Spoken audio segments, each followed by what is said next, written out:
Chemical analysis involves forcing matter to react. Without rigid controls, those reactions are chaotic. You get unpredictable physical turbulence instead of readable data.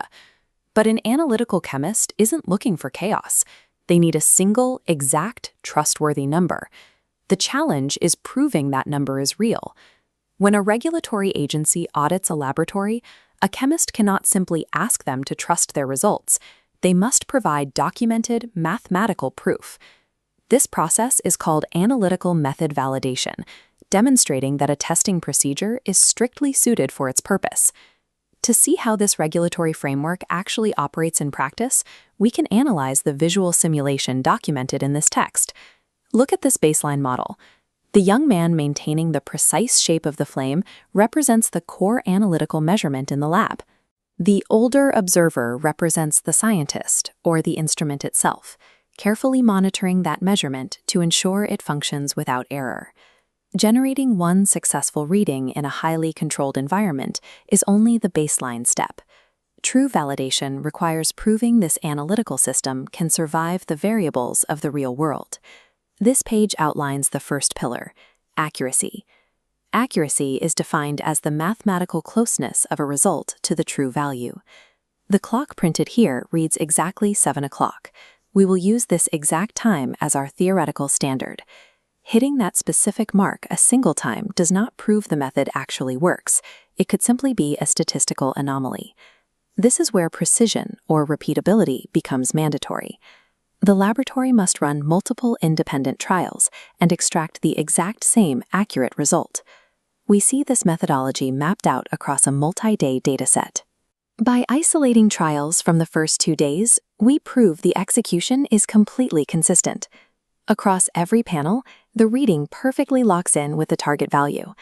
When tested under identical conditions, a highly precise method yields 0 measurable variation over time. An accurate result without precision is indistinguishable from random chance. A validated method proves it can hit the target every single time.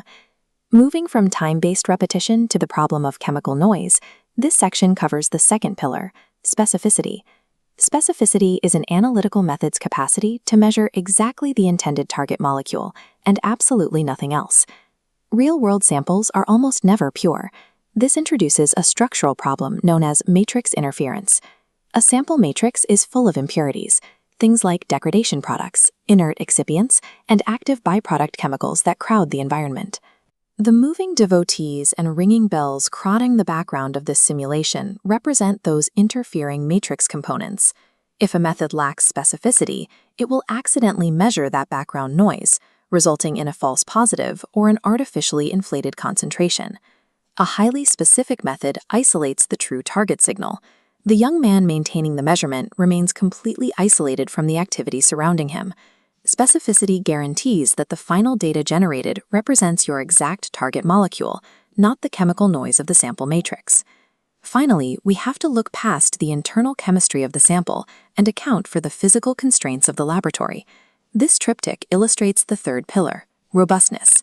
Robustness measures a method's capacity to remain unaffected by small, deliberate variations in its operational parameters.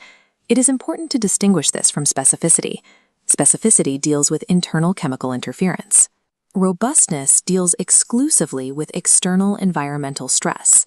Working labs experience constant minor fluctuations, like shifts in ambient room temperature, the pH of a reagent, or the flow rate of a pump. The introduction of rain in this sequence simulates those unavoidable external variables. To validate robustness, chemists utilize boundary testing, pushing operational parameters to extreme limits. The core measurement must survive when severe environmental stressors compound. Observing the central flame, we see the signal remains completely stable amidst the hostile conditions.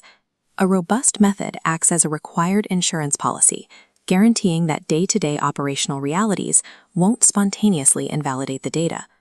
Accuracy, specificity, and robustness form the baseline architecture of the validation process.